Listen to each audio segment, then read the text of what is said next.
Meghan Markle reveals her and Prince Harry's quiet, East Coast New Year's Eve tradition. The Duchess of Sussex shared a sweet family story on the first episode of her new podcast, Confessions of a Female Founder. Meghan Markle just revealed that she and Prince Harry like to ring in the new year early.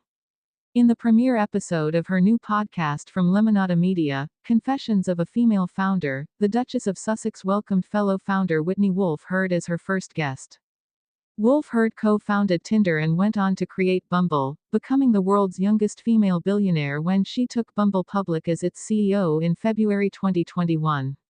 For Meghan, Wolfe Herd has also become a close pal and confidant, particularly as Meghan set out to create her own brand, As Ever, which sold out its first product launch in under an hour last week. The friends first connected after Meghan and Harry stepped back from royal life in 2020 and moved their family from the UK to Montecito, California. In the episode, the pair reminisced about meeting for the first time a few years ago, with Wolfe Herd asking, "Do you remember when I came to your house in a disco cowboy outfit?"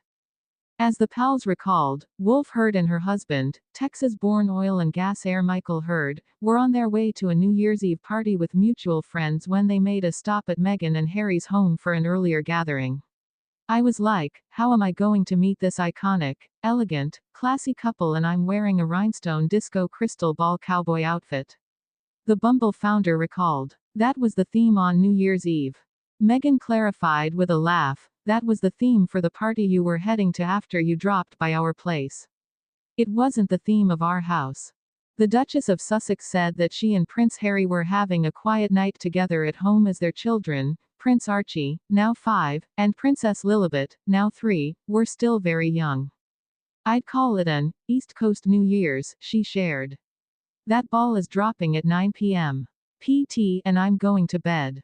However, the Herd's appearance in full costume made quite an impression on Meghan and Harry's kids. "To this day, Archie still will say, 'When do I get to see the cowboys again?'" Meghan shared. "He was so tiny, and they were so sweet," Wolfe Herd added.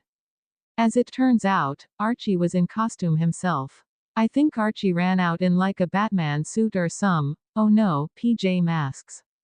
PJ Masks, the Duchess of Sussex recalled. In her introduction, Meghan praised Wolfe Herd as not just a wildly successful female entrepreneur, but also the kind of friend who just always seems to know the exact right thing to say when I need perspective. "So many people, I think, often will make the false assumption that when someone is really successful, part of that success is because they keep it close," she mused.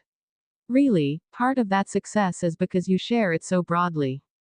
When Wolfe Herd called the praise generous, Meghan was insistent. "I'm talking about you," she said. "That's how you show up."